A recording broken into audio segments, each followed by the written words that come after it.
Hello students and welcome back to your economics classes. Students, today we will discuss the topic properties of indifference curve. Yesterday we have done consumer equilibrium IC analysis chapter and हमने जो IC analysis है वो क्या होता है, क्या उसका concept होता है, कैसे हम उसका डायग्राम बनाते हैं, किस तरह उसका हम शेड्यूल बनाकर चलते हैं, वो हमने कल पढ़ा था। आज हम वही टॉपिक को आगे एक्सटेंड डिस्कस करेंगे। वो है हमारा प्रॉपर्टीज ऑफ इनडिफरेंस कर्व। हमारी जो इनडिफरेंस कर्व है उसकी क्या क्या प्रॉपर्टीज होती है। देखो, फर्स्ट जो प्रॉपर्टी होती है इनडिफरेंस कर्व की वो होती है IC slopes downward from left to right. जो इनडिफरेंस कर्व है वो क्या होता है, स्लोप क्या होता है, डाउनवर्ड होता है। ठीक है, as you all know that. देखो, इनडिफरेंस कर्व की शेप कैसे बनती है, इस तरह बन रही है। ठीक है, देखो यहां से क्या हो रही है, डिक्रीज होती चल जा रही है, यानी कि ये क्या हो रहा है, स्लोप क्या हो रहा है, डाउनवर्ड हो रहा है लेफ्ट से लेकर राइट तक। ठीक है, तो ये है हमारी इसकी फर्स्ट प्रॉपर्टी ऑफ आईसी। अब ये आ जाता है रीजन बताओ why indifference curve slopes downward from left to right. क्योंकि आपको मैंने कल भी बताया है, अगर हमने एक गुड की कंजम्पशन को क्या करना है, इंक्रीज करना है, तो दूसरे गुड की कंजम्पशन को हमें क्या करना पड़ेगा, डिक्रीज करना पड़ेगा। ठीक है, ये देखो, अगर हम क्या कर रहे हैं, ओएम वाई गुड कंज्यूम कर रहे हैं और ओएम एक्स गुड कर रहे हैं।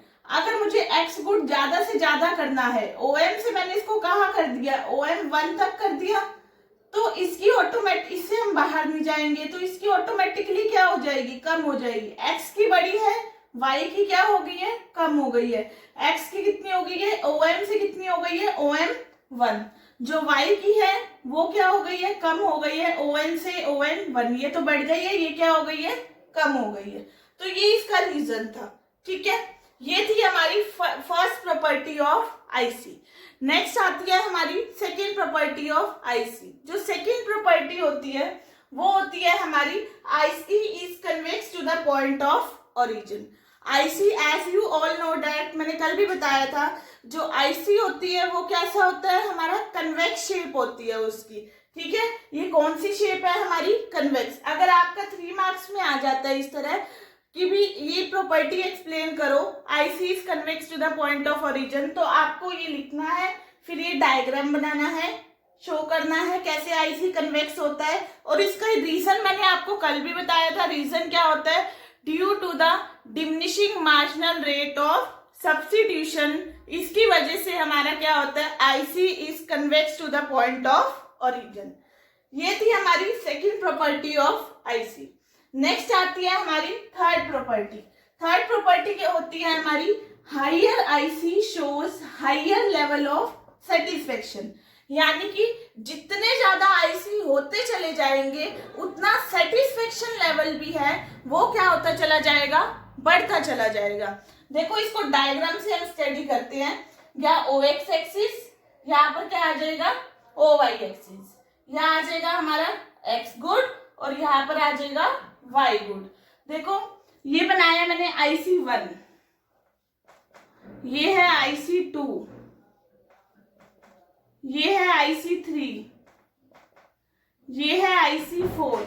यानी कि जितने ज्यादा आईसी होते चले जा रहे हैं उतना जो सेटिस्फेक्शन लेवल भी है वो क्या होता चला जाएगा, बढ़ता चला जाएगा। देखो, इसका ओएम सेटिस्फेक्शन लेवल है, इसका OM1 सेटिस्फेक्शन लेवल है, इसका OM2 सेटिस्फेक्शन लेवल है, इसका OM3 सेटिस्फेक्शन लेवल है। ये क्या हो रहे हैं, हमारे बढ़ते चले जा रहे हैं। जैसे जैसे आईसी क्या होते चले जा रहे हैं, इंक्रीज होते चले जा रहे हैं, हायर हायर होते चले जा रहे हैं। यानी कि जो आईसी 4 है वो हमारा बड़ा है आईसी 3 से, आईसी 3 है वो बड़ा है हमारा आईसी 2 से, और आईसी 1 है वो बड़ा, IC 4 greater than IC 3, IC 3 is greater than IC 2 and IC 2 is greater than IC 1। ठीक है, यानी कि जितने ज्यादा आईसी होते चले जाएंगे, हायर एंड हायर आईसी होते चले जाएंगे, उतना जो सेटिस्फेक्शन लेवल भी है वो क्या होता चला जाएगा, हमारा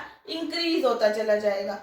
अब ये आ जाता है रीजन बताओ कि भी ऐसा क्यों होता है, कि भी जैसे जैसे आईसी बढ़ते चले जाते हैं वैसे वैसे सेटिस्फेक्शन लेवल भी क्या हो जाता है, इंक्रीज हो जाता है। इसका रीजन देखो, एक रीजन है इसका ड्यू टू मोनोटोनिक प्रेफरेंस। ठीक है, मोनोटोनिक प्रेफरेंस की वजह से हमारा ये होता है। देखो मोनोटोनिक प्रेफरेंस में हम एजम्पशन लेकर चलते हैं कि भी कंज्यूमर जितना ज्यादा कंज्यूम करेगा उतना सेटिस्फेक्शन लेवल बढ़ेगा। ये लॉ ऑफ डिमिनिशिंग से रिवर्स है, बिल्कुल उल्टा कंसेप्ट है। लॉ ऑफ डिमिनिशिंग में तो आपने ये पढ़ा था कि भी एक गुड की कंजम्पशन ज्यादा से ज्यादा कंज्यूम करेंगे तो हमारा जो सेटिस्फेक्शन लेवल है वो कम होता चला जाएगा, लेकिन ये रिवर्स है उसका मोनोटोनिक प्रेफरेंस। ये कहता है कि भी जितने ज्यादा गुड्स कंज्यूम होंगे, जितनी ज्यादा हायर आईसी होंगे, उतना सेटिस्फेक्शन लेवल है वो क्या होता चला जाएगा, इंक्रीज होता चला जाएगा।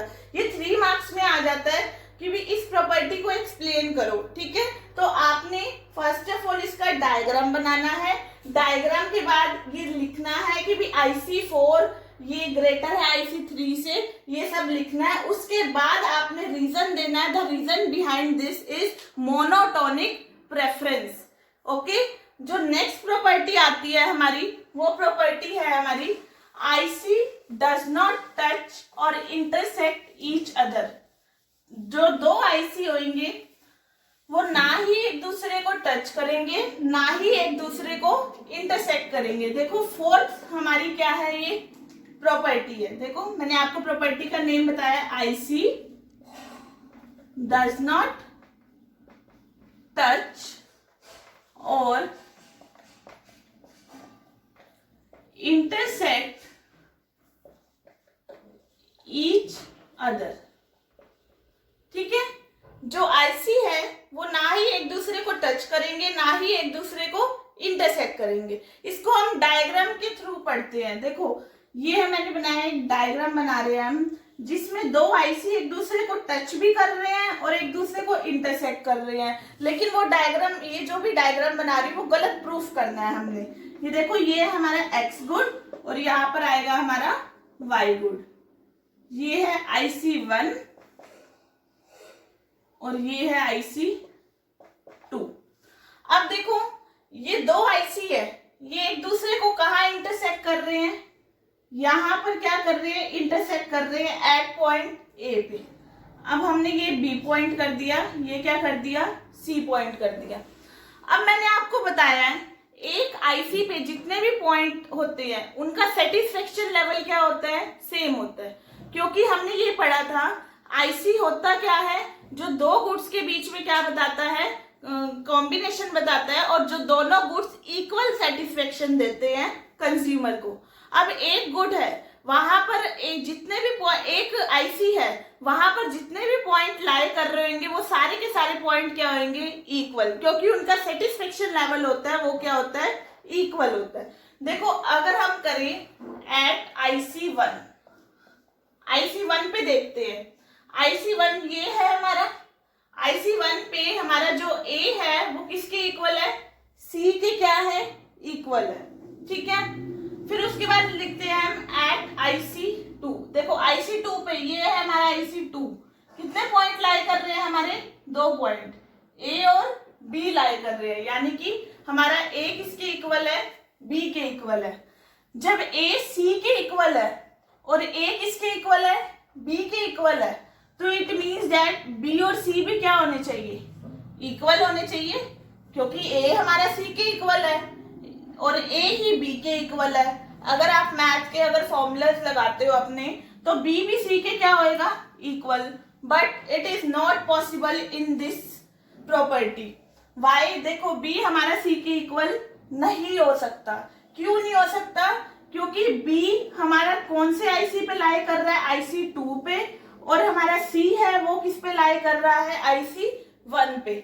मैंने कहा है एक ही आईसी पे जितने पॉइंट लाई करेंगे उनका जो सेटिस्फेक्शन लेवल होगा वो सेम होगा। अब ये अलग अलग आईसी पे पॉइंट क्या कर रहे हैं, लाई कर रहे हैं। देखो बी है IC2 पे और सी है IC1 पे, इसलिए बी और सी हमारे इक्वल नहीं हो सकते। और बी का जो सेटिस्फेक्शन लेवल है वो क्या है, ज्यादा है सी के सेटिस्फेक्शन लेवल से। ये देखो इसका OM है तो इसका क्या है, OM 1 है। ठीक है, एज आपने अभी पहले असम्पशन पढ़ी है, इससे पहले higher IC show higher level of satisfaction. देखो इन दोनों में देखो आईसी, यहाँ देखो कट पॉइंट के बाद IC2 बड़ा है और IC1 नीचे है, B पॉइंट बड़ा है, C पॉइंट नीचे है, तो दोनों का हमारा सेटिस्फेक्शन लेवल सेम नहीं है, B और C हमारे इक्वल नहीं हो सकते। इसलिए कभी भी IC ना ही एक दूसरे को टच करेंगे ना ही एक दूसरे को इंटरसेक्ट करेंगे। ये मोस्ट इंपॉर्टेंट प्रॉपर्टी है, ये 4 मार्क्स में आपकी प्रॉपर्टी एक इंडिविजुअली आ सकती है। तो आपने डायग्राम बनाना है, उसकी एक्सप्लेनेशन लिखनी है आपने सारी। इसको डायग्राम को आपने properly neat and clean with pencil बनाना है, नोट विद पेन। नेक्स्ट जो प्रॉपर्टी आती है हमारी वो आती है IC does not touch x axis and y axis. देखो जो IC है वो ना ही एक्स एक्सिस को टच करेंगे और ना ही वाई एक्सिस को टच करेंगे। Does not touch x axis and y axis. देखो यहाँ पर मैं दो बना रही हूँ, IC बना रही हूँ, एक एक्स एक्सिस पे और एक वाई एक्सिस पे।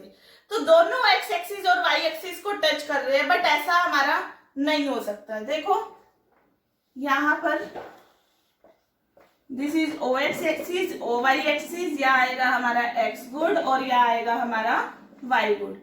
ये है हमारा IC1 जो कि Y एक्सिस को क्या कर रहा है, टच कर रहा है, और ये है हमारा IC2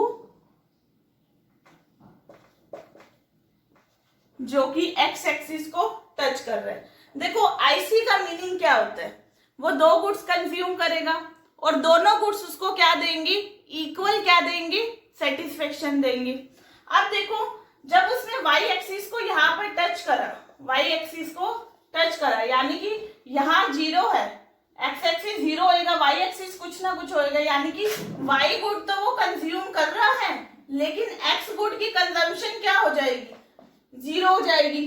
X गुड की कंजम्पशन क्या हो जाएगी, 0 हो जाएगी, क्योंकि वो Y एक्सिस को टच कर रहा है। जब वो Y गुड तो कंज्यूम कर रहा है, लेकिन X गुड तो उसने कुछ भी नहीं खाया। जब कुछ खाया ही नहीं है उसने, तो उसको सेटिस्फेक्शन कहाँ से मिलेगी।